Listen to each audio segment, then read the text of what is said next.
Well, I was taking a much-needed break from my university duties and thought I had sort of died and gone to heaven to be posted here at Oxford. And I hadn't been here very long and noticed a door, and it said chaplain. So I took my chances and knocked on the door, and on the first knock, he was there and opened the door and took in a stranger.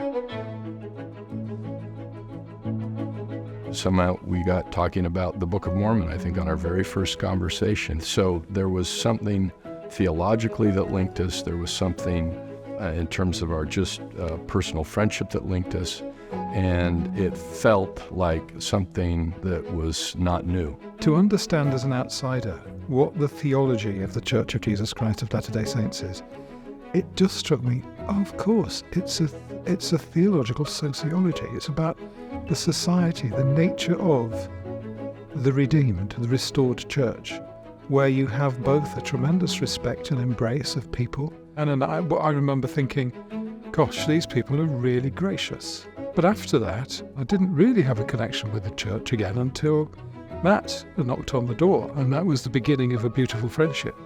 I was invited over to Utah several times, and then was going to do my sabbatical over at Brigham Young University. And before I went over to BYU, you have to sign an honor code. And I thought, well, I will sign this and make this promise in the first ward, the Oxford ward of the Church of Jesus Christ of Latter-day Saints. So I thought it's the nearest thing to a covenant with the church that I can make, because clearly, as an Anglican priest in holy orders, I can't be rebaptized, but I can make a public covenant and a public promise, which was the BYU Honor Code. And if that's the nearest thing to a covenant with the Church of Jesus Christ of Latter-day Saints, my friends, which I love, I can read and do read the Book of Mormon, Doctrine and Covenants, a Pearl of Great Price daily, but this is a more important public thing, so I don't want to break that.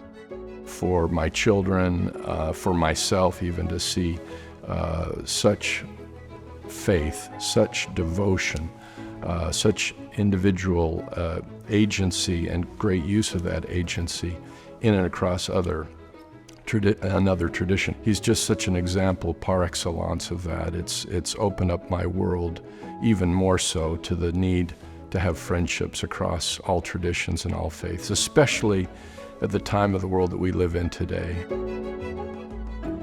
I long for the day when the Roman Catholic and the Orthodox, the Methodist and Anglican and Protestant churches come to appreciate the tenderness, the glory, the kindness of the latter-day revelation, of the restored community. And Sunday by Sunday, seeing how there is this wonderful axis, really, between authority of the apostles and the prophet and scripture, and there's this wonderful horizontal axis too, where people have personal revelation and come and share things with great emotion. And that's a really inspiring place to be. People who are not of our political party or not of our religious group, to know that in fact we need to link arms across the aisle. We can't be a part of this culture which just writes people off if they're different from us.